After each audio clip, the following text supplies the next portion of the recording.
Salam damai sejahtera, sahabat Oase Rohani Katolik yang terkasih. Apa kabar? Semoga para sahabat selalu dalam keadaan baik, selalu dalam lindungan tangan kasih Tuhan. Senang sekali kita dapat berjumpa kembali pada hari ini dalam Oase Rohani Katolik. Pada hari ini, hari dalam Pekan Biasa ke-25.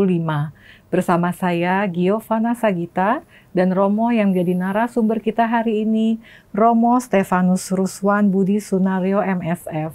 Baik, mari kita sapa Romo terlebih dahulu. Romo Wawan, apa kabar Romo? Baik, puji Tuhan, Bu Gio, para sahabat Oase Rohani Katolik. Semoga kita semua dalam keadaan sehat. Amin, puji Tuhan Romo, baik selalu keadaannya ya Romo Puji ya. Tuhan. Sahabat Oase Rohani Katolik yang terkasih, marilah sebelum kita memulai permenungan iman kita, sebelum kita mendengarkan sabda dan pesan Tuhan untuk kita siapkan hati, kita akan mengawalinya dengan doa pembuka. Marilah kita berdoa. Dalam nama Bapa dan Putra dan Roh Kudus. Amin. Allah Bapa Maha Pengasih, Engkau telah menciptakan kami, maka mampukanlah kami bersyukur atas segala karya-Mu dalam hidup kami. Semoga kami mampu memanfaatkan waktu dengan bijaksana, dengan pengantaran Kristus Tuhan kami yang hidup dan berkuasa, bersama Dikau dan Roh Kudus, kini dan sepanjang segala masa. Amin. Terima kasih Romo atas doa pembukanya. Sahabat Oase Rohani Katolik yang terkasih, bacaan liturgi kita hari ini akan diambil dari kitab Pengkhotbah dan dari Injil Lukas. Baiklah, mari kita mulai Oase Rohani Katolik kita hari ini. Antifon pembuka. Bersorak-sorailah dan bersukarialah, sebab aku sungguh datang dan akan tinggal di tengah-tengahmu. Bacaan dari kitab Pengkhotbah. Bersukarialah hai para pemuda dalam kemudaanmu. Biarlah hatimu bergembira pada masa mudamu, dan turutilah keinginan hati dan pandangan matamu. Tetapi ketahuilah bahwa karena segala hal ini Allah akan membawa engkau ke pengadilan. Buanglah kesedihan dari hatimu dan jauhkanlah penderitaan dari tubuhmu, karena masa muda dan fajar hidup adalah kesia-siaan. Ingatlah akan penciptamu pada masa mudamu, sebelum tiba hari-hari yang malang, dan mendekat tahun-tahun yang kau katakan, tiada kesenangan bagiku di dalamnya. Sebelum matahari dan terang, bulan dan bintang-bintang menjadi gelap, dan awan-awan datang kembali sesudah hujan. Pada waktu penjaga-penjaga rumah gemetar, dan orang-orang kuat membungkuk, dan wanita-wanita penggiling berhenti karena berkurang jumlahnya. Dan yang melihat dari jendela semuanya menjadi kabur. Sebelum pintu-pintu di tepi jalan tertutup, dan bunyi penggilingan menjadi lemah, dan suara menjadi seperti kicauan burung, dan semua penyanyi wanita tunduk. Sebelum orang menjadi takut berdiri di ketinggian, dan ketakutan ada di jalan. Sebelum pohon badam berbunga, dan belalang menyeret dirinya dengan susah payah, dan nafsu makan tidak dapat dibangkitkan lagi, karena manusia pergi ke rumahnya yang kekal, dan peratap-peratap berkeliaran di jalan. Sebelum rantai perak diputuskan, dan pelita emas dipecahkan, sebelum tempayan dihancurkan dekat mata air, dan roda timba dirusakkan di atas sumur, dan debu kembali menjadi tanah, seperti semula, dan roh kembali kepada Allah yang mengaruniakannya. Kesia-siaan atas kesia-siaan, kata pengkhotbah, segala sesuatu adalah kesia-siaan. Demikianlah sabda Tuhan. Syukur kepada Allah. Marilah kita tanggapi bacaan pertama dengan Mazmur tanggapan. Tuhan, Engkaulah tempat perteduhan bagi kami turun-temurun. Tuhan, Engkaulah tempat perteduhan bagi kami turun-temurun. Engkau mengembalikan manusia kepada debu, hanya dengan berkata, "Kembalilah, hai anak-anak manusia."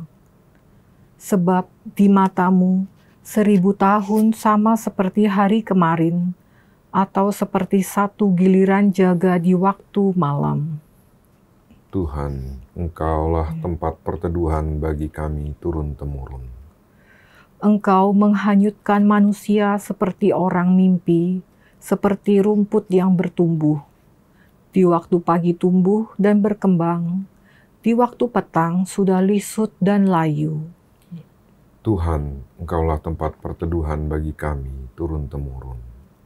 Ajarlah kami menghitung hari-hari kami, sehingga kami beroleh hati yang bijaksana. Kembalilah ya Tuhan, berapa lama lagi, dan sayangilah hamba-hamba-Mu. Tuhan, Engkaulah tempat perteduhan bagi kami turun-temurun. Kenyangkanlah kami di waktu pagi dengan kasih setia-Mu, supaya kami bersorak-sorai dan bersukacita sepanjang hayat. Kiranya kemurahan Tuhan melimpah atas kami. Teguhkanlah perbuatan tangan kami, ya perbuatan tangan kami, teguhkanlah. Tuhan, Engkaulah tempat perteduhan bagi kami turun-temurun. Sahabat Oase Rohani Katolik yang terkasih, sekarang marilah kita siapkan hati dan budi kita untuk mendengarkan bacaan Injil yang akan didahului bait pengantar Injil oleh Romo. Haleluya, haleluya, haleluya, haleluya. Penebus kita Yesus Kristus telah membinasakan maut dan menerangi hidup dengan Injil. Haleluya, haleluya. Tuhan bersamamu Dan bersama rohmu. Inilah Injil suci menurut Lukas. Dimuliakanlah Tuhan. Semua orang heran karena segala yang telah dilakukan Yesus, lalu Yesus berkata kepada murid-muridnya, "Dengarkanlah dan camkanlah segala perkataanku ini. Anak manusia akan diserahkan ke dalam tangan manusia."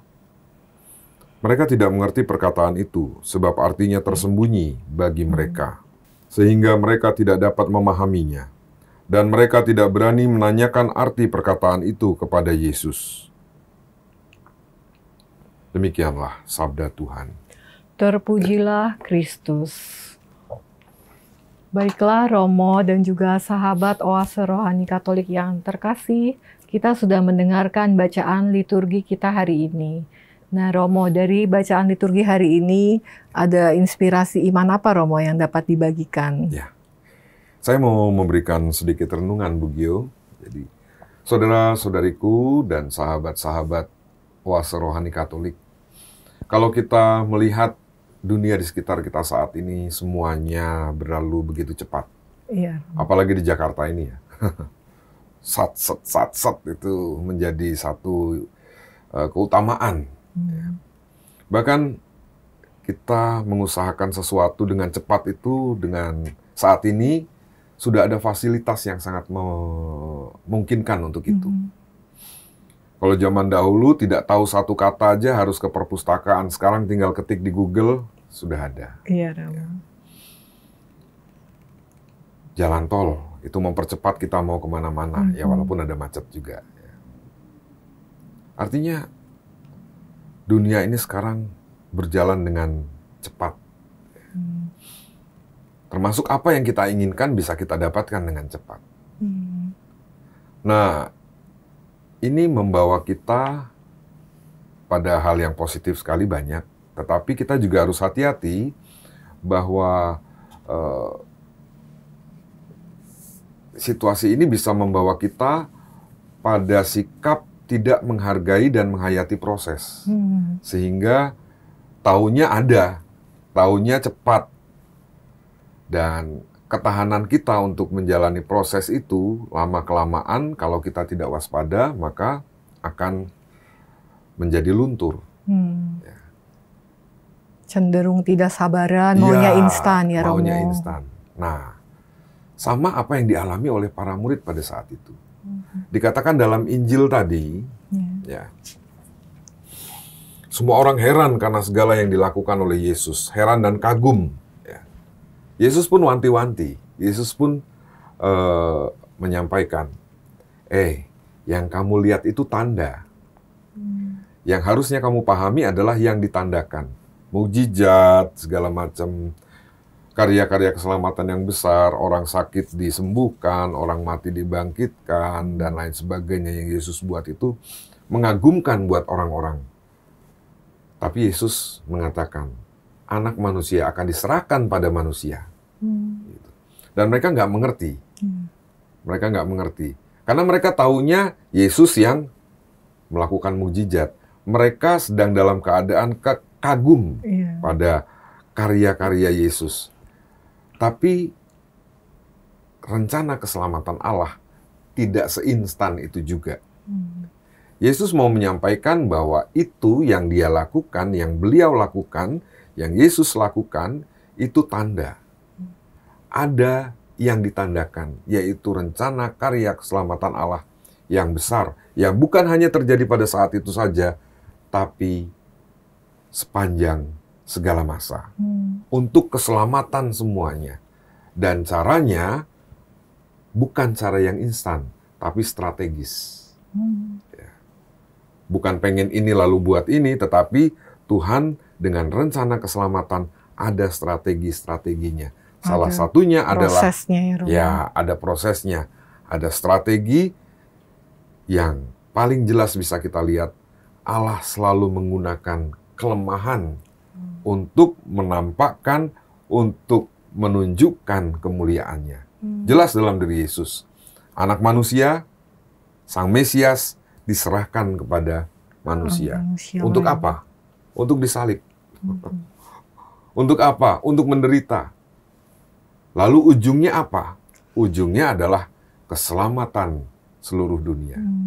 Jadi Yesus mengingatkan, segala sesuatu yang terjadi dengan cepat di sekitar kita bisa membantu, tapi hati-hati. Jangan sampai kita tidak bisa menghayati proses, dan jangan sampai hidup kita tidak strategis. Sehingga mau apa, karena sudah ada, tinggal nikmati, mau apa, cepat kita dapatkan, tapi ingat, hidup juga perlu strategi. Keselamatan juga murah, cuma-cuma kita dapat, tapi bukan murahan. Itu poinnya. Gitu Bu Gio, begitu sahabat Oase Rohani Katolik. Iya.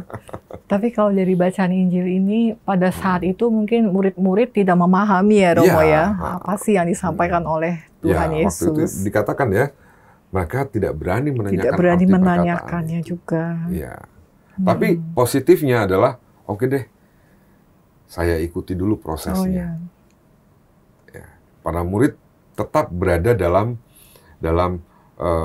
kedekatan dengan Yesus walaupun bertanya-tanya. Dan ini yang membuat sebagian dari para murid itu sungguh menjadi pionir-pionir gereja.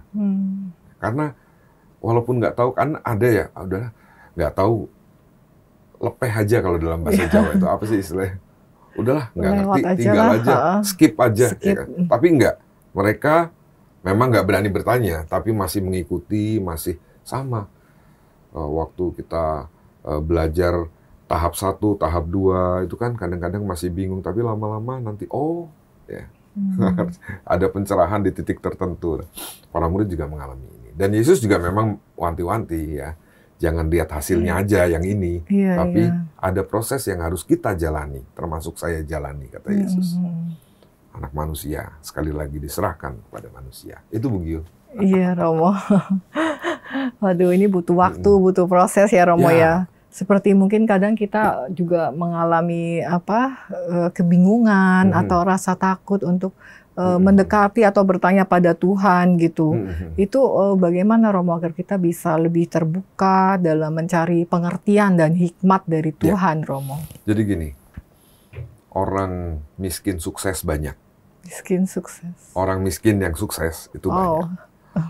Orang jelek sukses itu ada. Orang cacat sukses itu juga ada.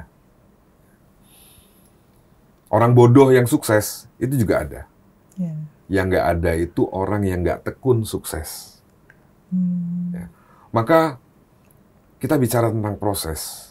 Maka kita bicara tentang ketekunan.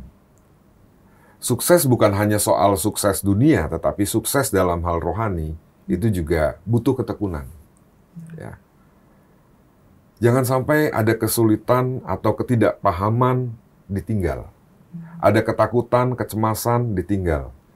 Artinya daya tahan, daya juang itu sangat diperlukan sehingga kita layak dan pantas disebut sebagai orang yang tekun. Dan tekun itu adalah kunci untuk sampai pada keselamatan kalau dalam bahasa rohani. Pada kesuksesan rohani. Pada kedekatan dengan Tuhan. Itu berproses. Iya, Romo. Nah, kuncinya untuk itu adalah tekun tadi. Ya. Nggak peduli sebodoh apapun, setidak mengerti apapun kita, ya, karena ada orang bodoh yang sukses. Tidak peduli apa yang kita miliki, ya. Sebagai murid Kristus saya nggak punya apa-apa, karena banyak orang miskin yang pada akhirnya kalau tekun akan sukses juga. Ya. Tidak peduli seberapa buruk saya, karena ada orang jelek juga yang sukses. Yang nggak ada adalah orang yang nggak tekun bisa sukses, termasuk nggak tekun dalam iman. Aduh, gitu, ya. Jadi kuncinya tekun tadi ya, Romo ya. Bertekun dalam iman itu kan penting ya. Itu berkali-kali para rasul juga menyampaikan. Karena terkadang kan mungkin umumnya kita mudah putus asa gitu ya, Romo ya, kalau ketemu kesulitan dan menganggap usahanya nggak menunjukkan hasil gitu ya, Romo. Iya, betul. Jadi para murid juga tidak paham ini suatu yang tersembunyi. Tapi kan mereka juga nggak meninggalkan begitu saja ya. Mereka mencoba memahami, terus berjalan, seiring berjalannya waktu mereka, bahkan setelah sekian lama Yesus naik ke surga, disalibkan, bangkit dan naik ke surga, baru mereka oh ini toh yang dimaksud dulu. Ini toh yang dikatakan dulu itu maksudnya ini. Ya. Coba kalau 3 hari setelah ini mereka pergi kan mereka nggak ada apa-apa. Iya. Itu. Iya.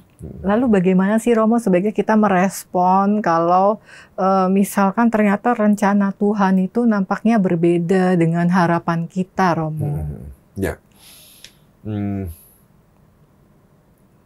Tuhan punya rencana karya keselamatan. Ya.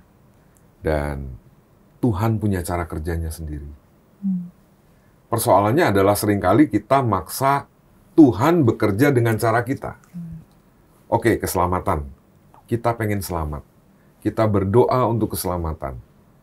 Dan Tuhan menggunakan cara-caranya untuk sampai pada keselamatan manusia. Contohnya dengan tadi, menyerahkan anak manusia ke dalam tangan manusia. Ya kan? Itu kan cara kerja Tuhan. Sementara cara kerja kita, udah sih selamatin aja, nggak usah susah-susah, nggak usah ada penderitaan. Itu kan cara kerja harapan kita. Pemikiran kita. Tapi Tuhan punya cara kerja sendiri. Maka kalau kita mau bekerja sama dengan Tuhan, sebagai rekan kerja Allah, sebagai murid Kristus dan rekan kerja Allah, kita jangan memaksakan cara kerja kita kepada Tuhan. Kita harus kerjasama sesuai dengan cara kerja Allah. Dengan cara apa? Yaitu Allah selalu menggunakan kelemahan untuk menunjukkan kemuliaannya. Termasuk penderitaan untuk menunjukkan kemuliaannya. Persoalannya, kita betah apa enggak? Kita tabah apa enggak? Kita tough apa enggak? Itu kan? Iya. Aduh. Tanda-tandanya apa tuh, Romo, kalau kita tuh sudah sejalan dengan cara kerja Allah, Romo? Kalau tanda-tanda agak susah ya. Ya, kalau tanda-tanda. Tapi tanda-tanda fisik maksud saya, tanda-tanda fisik. Apakah kita terus jadi bahagia, kemana-mana senyum, ya.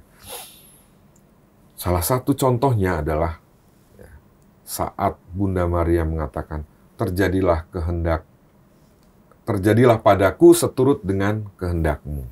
Itu udah, saat kita udah kayak gitu ya, ya sudah Tuhan, saya pengennya begini, tapi oke, terjadilah kehendakmu pada diriku, ya. Bahasanya gimana sih? Terjadilah padaku menurut kehendakmu. Ya, itu kan artinya kita udah menyatukan kehendak kita dengan kehendak Allah. Aku sih pengennya ini, tapi Tuhan ngasihnya ini. Ya udah, aku manfaatkan, aku bersyukur atas apa yang ada. Nah, itu sudah satu tanda yang bisa kita tanda yang positif ya, lihat, daripada saya pengennya ini tapi kok Tuhan ngasihnya ini nggak cocok buat saya, dan buat apa saya beriman kalau begitu saya tidak pernah mendapatkan apa yang saya inginkan. Begitu, Gio. Iya. Berarti juga butuh kerendahan hati juga ya, Romo, pasti, ya. Untuk bisa menerima yang tidak sesuai dengan harapan kita. Betul sekali. Iya. Baiklah, terima kasih Romo Wawan untuk inspirasi iman yang sudah diberikan untuk kita semua. Kita nantinya di sesi kedua akan melanjutkan kembali, Romo, bincang-bincang iman kita. Jadi semoga kita selalu diingatkan juga ya, Romo, ya, bahwa mungkin penderitaan itu juga mungkin adalah bagian dari rencana keselamatan Allah ya, Romo. Allah selalu menggunakan sesuatu yang lemah untuk menunjukkan kemuliaan. Amin, Romo. Sahabat Oase Rohani Katolik yang terkasih, kita akan jeda sejenak, tetaplah bersama kami.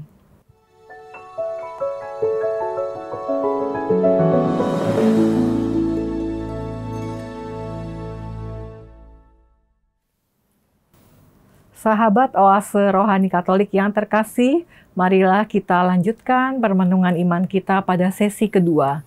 Masih bersama Romo Stefanus Ruswan Budi Sunario MSF dan saya Giovanna Sagita.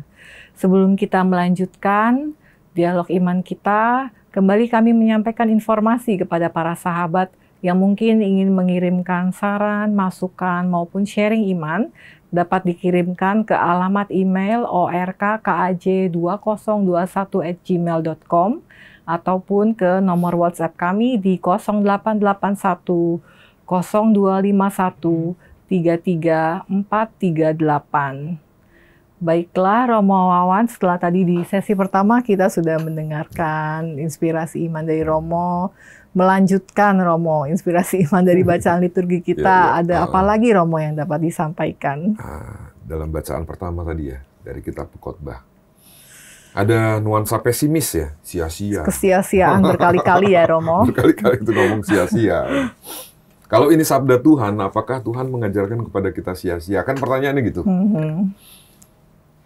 Kayaknya nggak mungkin ya, Tuhan ngajari kita sia-sia, atau Tuhan memupuskan harapan kita, ya kan? Karena kita beriman itu karena kita berpengharapan, gitu. Kita menjadi berpengharapan karena kita beriman. Tapi kok di sini sia-sia, ya. Apa sih maksudnya? Sebenarnya ini kan bahasa sastra kebijaksanaan ya, bahasa sastra. Kitab sastra ya, Romo. Yang mau disampaikan adalah bahwa yang pertama, kalau yang saya tangkap dari sini adalah segala sesuatu di dunia ini berubah. Nggak ada yang pasti. Ya. Setiap hari matahari terbit, tetapi awannya berbeda. Warnanya dari hari ke hari juga berbeda. Ada yang kuning, ada yang merah, ada yang dan lain sebagainya. Itu udah menunjukkan bahwa berbeda. Ya.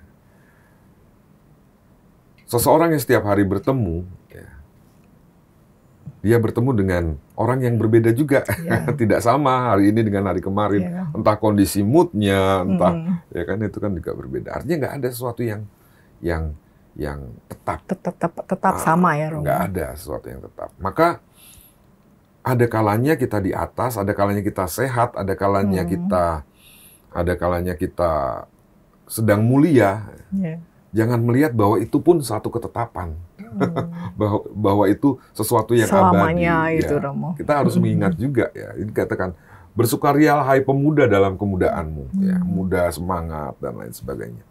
Biarlah hatimu bergembira, ya. Tapi ketahuilah, ya, karena segala hal ini Tuhan akan membawa kamu kepada pengadilan. Ingat,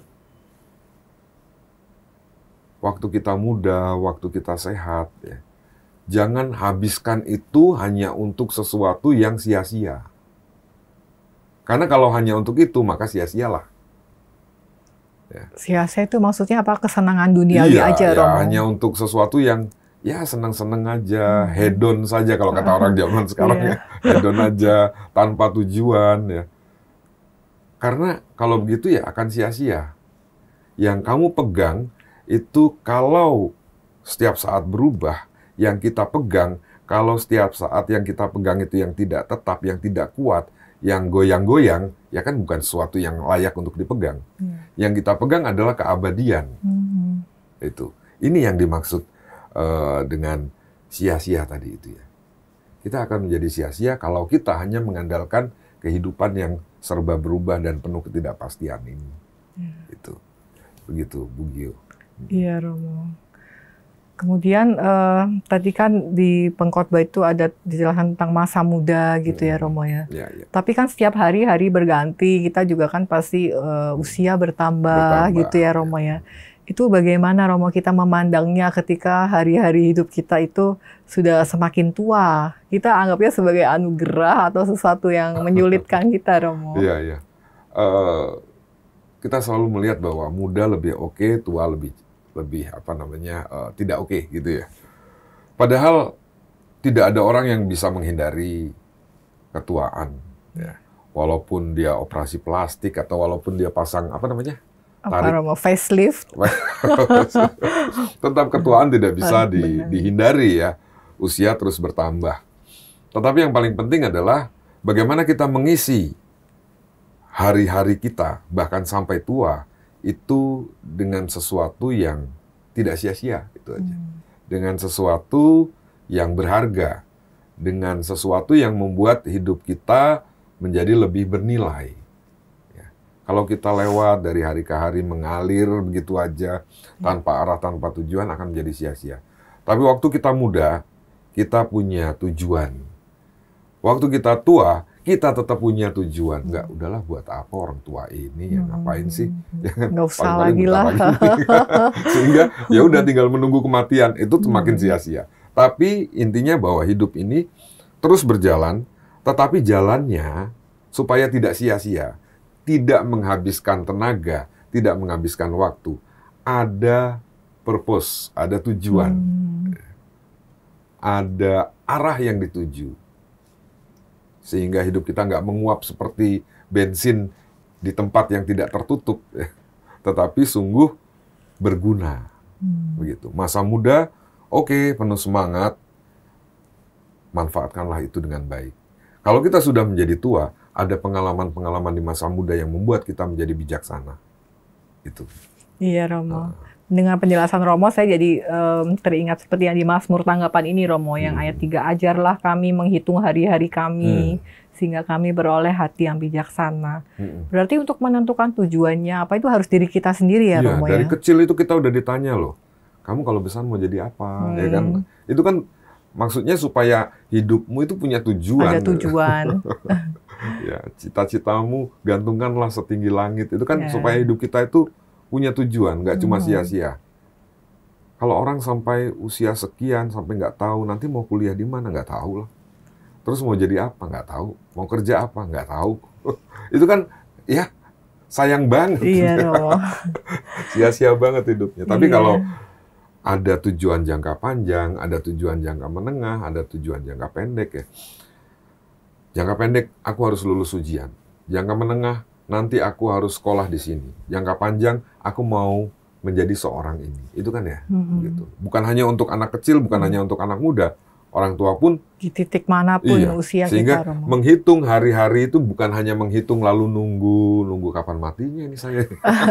Tapi sungguh menghitung itu ya mengisi waktu itu dengan menghitung itu dengan perhitungan. Gitu. Bukan hanya menguap begitu saja. Begitu Bu Gio, begitu sahabat Oase Rohani Katolik. Iya, menarik Romo.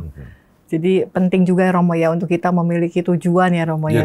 Tujuan mungkin tahun ini jangka pendek, menengah gitu ya Romo. Walaupun mungkin nggak semuanya tercapai juga mungkin walaupun Romo. Nggak semua, tetapi yang penting adalah hidup kita terarah. Dan itu nggak hanya orang muda, orang tua juga sebaiknya punya tujuan, punya impian, punya arah hidup. Arah yang ingin dicapai ya Romo ya.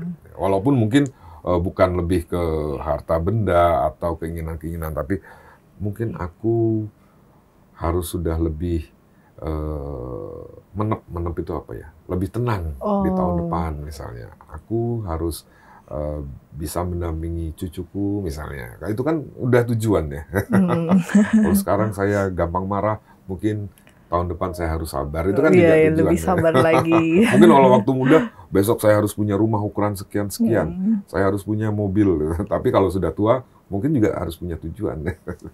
Supaya hidup Romo terarah. Gitu aja. Iya Romo, betul. Supaya nggak sia-sia ya Romo waktu yang berjalan gitu aja. Kemudian Romo untuk sahabat Oase Rohani Katolik yang mungkin masih muda ya Romo ya, di mana fisiknya masih kuat, pikiran masih fresh gitu ya Romo. Itu bagaimana Romo menjaganya agar tidak terjerumus Romo ke hal-hal yang malah mendatangkan masalah gitu Romo. Kalau saya balik ya. Bagaimana orang tua itu supaya tetap fresh seperti orang muda. Oh gitu. Tapi ya jelas lakukanlah hal-hal yang baik, belajarlah hal yang baik, pikirkanlah hal yang baik, maka pikiranmu kita akan muda terus. Saya rasa begitu. Apa yang masuk ke diri kita ya Romo. Pikirkanlah yang fresh, maka fresh terus. Untuk menjadi fresh, untuk menjadi segar, untuk menjadi penuh semangat, itu bukan hanya untuk orang muda. Oke, itu semangat muda. Atau kamu masih muda kok udah kayak gitu. Itu untuk teguran ya. Tetapi supaya kita muda terus, supaya kita fresh terus ya, pikirkanlah yang baik, lakukanlah yang baik, kerjakanlah yang baik. Hindarilah yang nggak baik ya. Iya. Saya itu udah menjadi kunci ya. Jadi harus dijaga terus ya Romo, kesadaran akan hal itu ya Romo. Iya. Berpikir baik, bertindak baik, melakukan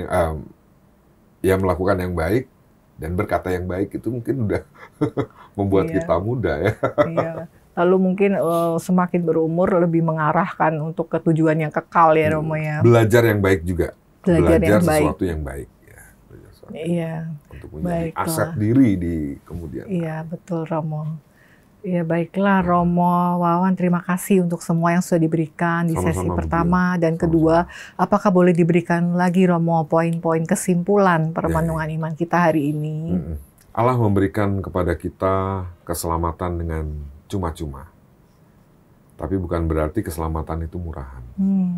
Maka manfaatkanlah keselamatan itu, termasuk masa muda, termasuk kesempatan, termasuk semangat itu dengan baik, sehingga semua rahmat yang Tuhan berikan dengan cuma-cuma itu menjadi berharga dan menjadi berkat, dan kita pun bisa bekerja sama dengan Tuhan dalam rencana karya keselamatannya.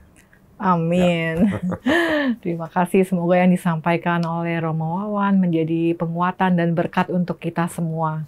Baiklah sahabat Oase Rohani Katolik yang terkasih, kita sudah sampai di akhir acara kita.